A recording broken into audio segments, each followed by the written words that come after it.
In today's video, we're going to be changing the dipstick tube on my 2007 Chevy Suburban. I wanted to check the oil level yesterday, and when I went to pull the dipstick out, the support arm that holds the dipstick tube to the engine broke off, and the whole tube came along with the dipstick. When you watch this video, keep in mind that I am not a professional mechanic, so I'm offering this up for entertainment value only. The first thing that we need to do is remove the support arm for the old dipstick tube. Now this is bolted to the engine just behind this spark plug wire that's right here.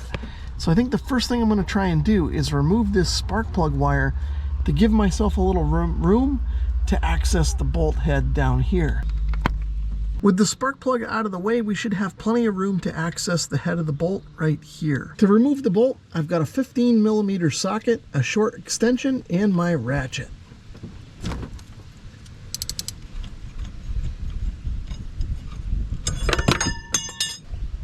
Here's the dipstick tube that I ended up getting to replace my old one. I ended up picking this up from O'Reilly. Now, when I looked at their website, it originally said that my local store had it in stock, but they really didn't. So I had to wait a day to get this. Now, I'll leave a link to the O'Reilly part that I used down below, but I'll also leave you a link to an Amazon part that's probably the same exact thing and made in the same exact factory. But do your research and make sure you get the right part for your car if you're attempting to do this job. Just for reference, here's the new part and the old part side by side. You can see they look pretty close, but they may not be exactly identical. So hopefully this one fits in where it needs to, like the old one did. But you can also see over here on my old one, this is what broke. The welds that hold this bracket to the tube. And then of course nothing else was really holding the tube into the engine other than the O-ring down here, so it eventually came out. Now, one other thing to note is that the new tube does not come with a new dipstick, so I'm going to reuse the old one. I decided to remove the wheel to give myself some room to access the side of the engine kind of behind the wheel well. So what I want to do now is finally get that spark plug boot out of the way. This is the second one from the front, and I should be able to just get it out of here much easier from this angle than I can from the top. I'm just going to grab it and pull it out.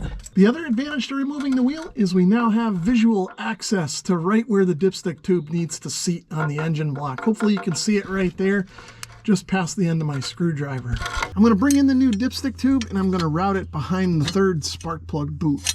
I'm going to kind of work it down so that it gets mostly into place. I think I've got it fairly close. Now I'm going to go down under the wheel well and try and guide it in the rest of the way. Hopefully you can see I've got the tube sort of in place behind that third spark plug, but it was pinching the spark plug wire. So I grabbed it from the top here and just kind of disconnected it for now so it's out of the way. Pulling that spark plug wire out did the trick. You can see I've got the dipstick tube lined up and inserted into the block. Now I don't have enough force with just two fingers here to push this in the rest of the way and seat it, so I'll go back up top and push it in from the top.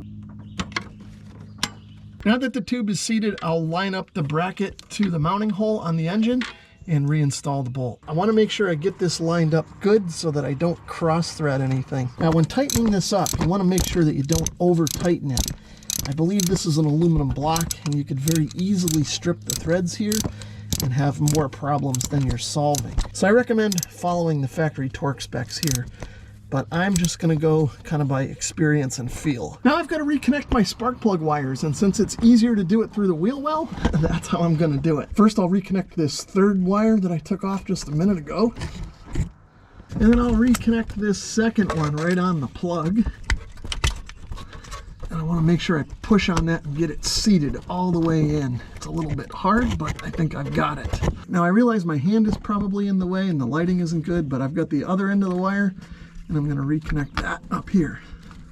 And then of course the last thing to do is get the dipstick back in place. Actually I lied. The last thing I need to do is put the wheel back on. So removing the wheel seems like the trick to make this job fairly easy and straightforward. If you don't remove the wheel, you can still do it, but it's harder to see and kind of access everything in there. Anyway, I hope you enjoyed the video. Thanks for watching.